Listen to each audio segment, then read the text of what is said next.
Alors, Monsieur Gamal Abina, avec vous, outre ces accusations contre Afrique Média, il y a également d'autres médias qui ont été victimes de sanctions venant de la France. Il s'agit bien sûr de Rocha Today France dont les avants ont été gelés, et bien d'autres sanctions contre Rocha Today. Vous étiez sur un plateau de Rocha Today et vous êtes revenu avec une certaine hardiesse concernant la nécessité de mettre en avant ou alors de respecter la notion de liberté d'expression en Afrique, mais également dans le monde entier.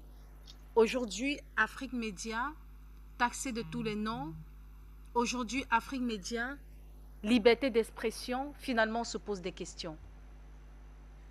Quelle est votre grille de lecture?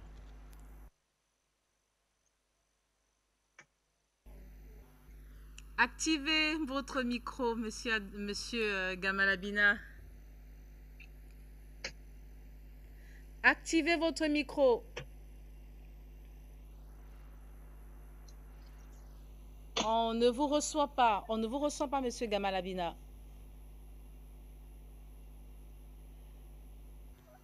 Essayez, voilà. Nous ne vous recevons pas, monsieur Gamalabina. Nous osons croire que... Voilà. Voilà.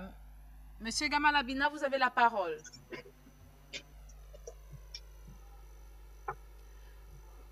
Toujours pas de son avec monsieur Gamalabina. Le temps de régler cela. Monsieur Gamalabina, on va passer la parole à monsieur... Voilà. La réalisation nous fait des signes. Monsieur Gamalabina, vous êtes à l'antenne. Nous vous recevons actuellement 5 sur 7. Vous m'entendez là? Nous vous recevons de façon impeccable. Très bien. Je retire les oreillettes parce qu'apparemment c'est un petit peu décalé. Donc, ce que je vous disais, je me rapproche un peu quand même. Simplement, oui, j'ai fait la dernière émission de RT France. J'y suis allé avec Philippe Pasco, sous la demande de la direction de la chaîne, évidemment, pour expliquer ce qui s'était passé, à savoir une censure violente qui s'est abattue sur RT France. Il faut savoir que là, c'est un homme qui s'appelle Patrick Cohen qui a dit que la RT France était une chaîne qui ne devait pas être diffusée, qui était trop censurée, il ne comprenait pas pourquoi elle s'était continuée à émettre, alors que l'Europe n'a pas du tout dit que RT France devait être fermée, mais uniquement ne plus être captée sur le continent européen. Donc la question qui se pose aujourd'hui, c'est effectivement une question de liberté d'expression. On voit bien l'offensive qui est menée aussi contre Afrique Média. Je vous rassure, il ne faut pas trop s'inquiéter. Ce sont des médias privés qui s'expriment, hein, particulièrement BFM, qui est tenu par M. Drahi, qui est en grande difficulté aujourd'hui d'ailleurs. Eh bien, BFM reste une télévision privée, donc c'est pas très sérieux, c'est une concurrente en termes d'information par rapport à Afrique Média. Donc, ils se positionnent comme des gens qui ont beaucoup de mal à supporter qu'une chaîne panafricaine ait autant d'audience, alors que BFM reste tout de même une chaîne avec très peu d'audience, malgré tout. Et simplement pour dire quoi? Pour dire que oui, j'ai eu l'occasion de travailler pendant 3 ans avec RT France en tant qu'intervenant, 3-4 ans maintenant, et il y a toujours eu une chaîne intéressante en termes de contenu, de contradictoire, d'échanges, toutes les pensées étaient représentées, d'extrême droite à l'extrême gauche, donc il n'y avait aucun problème là-dessus. Mais la problématique qui se pose, c'est qu'effectivement, la guerre en Ukraine ayant démarré, les Français se sont comportés comme les Européens, comme s'ils étaient en guerre contre la Russie. Donc la problématique qu'on a aujourd'hui, c'est quoi? C'est une question de liberté d'expression confisquée. On voit bien qu'on est dans une posture très offensive et très guerrière de l'Occident, face évidemment à une Russie qui, elle, mène une guerre dans ses propres territoires finalement, puisque c'est l'ancienne fédération, enfin l'ancienne URSS qui était à l'origine de la création de cet État qu'on appelle l'Ukraine. Et il se passe effectivement une question qui se pose, c'est de savoir pourquoi est-ce que l'Occident va censurer des chaînes de télévision comme s'ils étaient co-belligérants, comme s'ils étaient simplement en guerre contre la Russie. La réponse est très simple, c'est qu'effectivement, ils ne veulent pas dire qu'ils sont en guerre, mais qu'ils alimentent la guerre. Alors, qu'est-ce qui peut être questionné? Il y a eu Conspiracy Watch, par exemple, qui a mis Afrique Média à l'index. Pourquoi? Parce que Afrique Média, effectivement, reçoit des gens qui ont un discours qui peut être perçu comme étant radical ou conspirationniste. Sauf qu'elle ne reçoit pas évidemment que cela. Elle reçoit les panafricanistes qui ont un discours indépendantiste. Elle reçoit les anticolonialistes. Elle reçoit les gens qui dénoncent cette mainmise de l'Occident sur l'Afrique, qui est réelle, qui n'est pas masquée, et surtout qui critique ouvertement la France pour les postures extrêmement néocoloniales qu'elle a adoptées durant 60 ans. Donc, qu'est-ce qui se passe? Eh bien, la question qui se pose, c'est une question, le chiffre est intéressant. Ils ont dit, Afrique Média revendique 220 millions de téléspectateurs.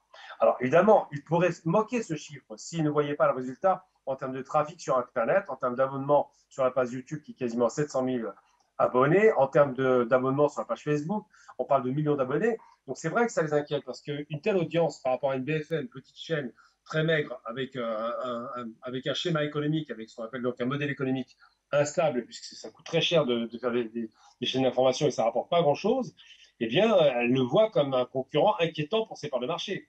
Donc là, on parle bien de business et en même temps, on parle de posture néocoloniale.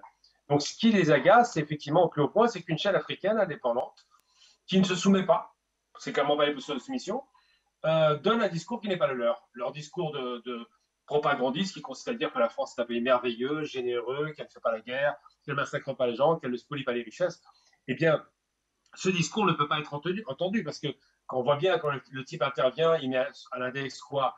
Un discours anti-France. Mais au nom de quoi on aura un discours pro-France, sachant le résultat, malheureusement, des 60 années où la France est partie, c'était catastrophique pour l'Afrique. Il y a des interventions, des coups de barbouze, des assassinats politiques, des déstabilisations, des guerres quasiment civiles organisées. Ce sont des réalités que la France parfaitement est au fait de cela. Jacques Chirac l'avait dit. L'Afrique a permis à la France de rester riche et évidemment, quand on laisse un pays riche, ben, le pauvre, il reste pauvre. C'est un classique. Donc oui, j'ai eu l'occasion de discuter avec Russia Today. Je travaille aussi avec Russia, donc Today France et RT France. Je travaille avec RT Arabique, qui est toujours actif, et tant mieux. Je travaille évidemment ma chaîne nationale algérienne AL24 News. Et j'ai eu l'occasion de recevoir effectivement le rédacteur en chef, Jérôme Bonnet, à AL24 News. Et il a eu l'occasion hier soir de s'exprimer pendant 25 minutes sur les questions effectivement concernant la censure. Maintenant, ce qu'on doit poser comme question, c'est lorsque le Mali, l'Algérie avant le Mali, et puis évidemment le Burkina dégage les chaînes, les organes de propagande français du Mali, ils présentent toujours ça comme de l'information, mais ça reste de la propagande, c'est sauf pas avoir français, évidemment. Eh bien, ils ne supportent pas, ils vous crient oh, attention, les censeurs sont de retour. Alors que lorsqu'ils vont censurer de façon violente et inadmissible RT France, alors que l'Europe n'a pas parlé de censure, mais de suspension, donc ils auraient dû pouvoir avoir accès à leurs fonds pour continuer à travailler, comme le dit le texte européen de loi qui était produit après la saisine de la Cour européenne de justice, ils ont dit on ne vous interdit pas de travailler, vous ne devez pas diffuser en Europe. Eh bien, ils ont outrepassé ce texte, ils sont autorisés à donc geler leurs avoirs pour ne pas pouvoir payer le personnel et les techniciens, et encore moins les journalistes, faire en sorte qu'il n'y ait plus de présence de RT France en France. On sait que M. Macron a beaucoup de mal avec cette chaîne, puisqu'ils ont couvert les Gilets jaunes et que ça l'a dérangé, ça l'incommode. On sait que les mouvements sociaux violents sont en train de démarrer en France, et on se rend bien compte qu'effectivement, la censure d'une chaîne comme celle-ci arrange évidemment le gouvernement français, mais pas seulement. Après, les postures pro-guerre qu'on voit en Occident qui sont très inquiétantes, au lieu d'apporter la discussion, de faire de la médiation et de calmer la tension entre l'Ukraine et la Russie, ils alimentent en armement et en propagande. Évidemment que ça ne va pas dans la même direction. C'est un bras de fer qui n'a aucune chance d'être remporté, mais tout de même, ils le font. Donc moi, j'ai envie de dire simplement, oui, il y a une question de censure, elle est évidente, puisque ces pays se positionnent comme des pays en guerre. Oui, ils cherchent à invectiver Afrique Média parce que, encore une fois, c'est un média pas l'africain, donc il ne va pas parler à un pays, mais à toute l'Afrique. Et bien, quand un pays parle à toute l'Afrique, eh ben, il va évidemment avoir un impact retentissant. Et ces tentatives de mettre à l'index Afrique Média, que ce soit un site comme Conspiracy Watch ou BFM, je vous rassure, ça va pas bien loin. En vérité, ce qui les inquiète, c'est le nombre de personnes touchées par un discours alternatif. Et là où on doit se poser les questions, c'est pourquoi sont-ils inquiétés par des médias qui ne tiennent pas leur discours de propagande à eux, et sont-ils inquiétés par les médias qui pourraient tenir un discours de contre-propagande? Bah, simplement parce que leur propagande n'est pas bonne. Parce que dans les faits, on peut raconter des histoires, mais en vérité, sur le terrain, on voit bien qu'il y a un problème. Qu'il y a une détestation de l'armée française quand elle se déplace en Afrique, qu'il y a des morts, qu'il y a des guerres civiles qui sont provoquées par des interventions magiques en Afrique. Hein. Je ne vais pas donner le nom de pays qui ont été détruits par ces interventions. La Somalie n'existe plus, la Libye n'existe plus. On peut en rajouter des tonnes et des tonnes. On voit bien la RDC quand même. Et rappelons-le, c'est important. RDC République qui a été martyr pendant plus de 20 ans maintenant, il y a plus de 10 millions de morts. Tout le monde s'en fout. C'est ça la réalité. Bizarrement, les Français ne l'entendent pas pour parler de ça. Ça ne les intéresse pas. Tant qu'ils peuvent exploiter les réserves, les richesses extraordinaires que recèle le sous-sol de la RDC, on peut tuer des gens, ça ne dérange pas. Eh bien oui, c'est vrai que ce discours alternatif pose problème. Il y a parfois quelques excès dans Afrique Média, il y a quelques personnes qui s'emportent, qui ont tendance à avoir un discours extrêmement colérique, ça arrive, l'émotion est là, c'est vrai. Mais il n'en demeure pas moins qu'au dépit de l'émotion, le fait accablant, c'est que cette émotion, si elle existe, c'est qu'il y a bien un problème. On ne peut pas détester une personne gratuitement. Il y a bien des raisons pour lesquelles on apprend les anciennes puissances coloniales en dehors de la barbarie de la colonisation. Et de rappeler simplement, tout le monde se souvient de Nantes, le port de transfert des esclaves nord-africains, on l'a pas oublié ça. Tout le monde se souvient des millions de personnes tuées par la colonisation. Tout le monde se souvient du pillage et de la destruction pendant 60 ans des économies africaines organisées, c'est planifié. Donc c'est vrai que quand l'ancienne puissance coloniale entend des vérités, ça l'énerve, on le sait. Mais en vérité, il ne faut pas s'en inquiéter. Si on vous montre du doigt, et si la chaîne est montrée du doigt et que les intervenants sont montrés du doigt, bah c'est bon signe. Ça signifie que l'audience commence à être sérieuse, que ça commence à être pris en considération et qu'effectivement, l'idée panafricaniste, auquel moi, en tant qu'Algérien, j'adhère, parce que l'Algérie est ultra panafricaine, eh bien, cette idée est positive et permettra d'avoir, j'espère, plus tard, des interconnexions entre Africains.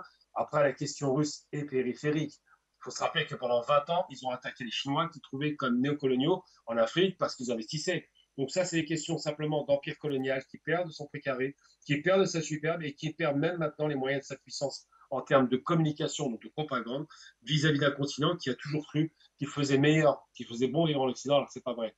Aujourd'hui, l'Afrique se construit, elle a une croissance moyenne de 5% par an. Les peuples africains commencent à être fiers de leur propre territoire, de leur propre culture, et il faut continuer à développer cette image, ce soft power qui est essentiel, tout en dénonçant que ça doit être fait, les interventions parfaitement inadmissibles de la France. Il n'y a pas besoin de France en Afrique, qu'elle se débrouille elle-même avec ses propres problématiques. Mais c'est vrai que si la France arrivait avec une collaboration, une vraie volonté de co-développement, on pouvait discuter, ça n'est pas le cas. Donc, il ne faut pas trop s'en inquiéter.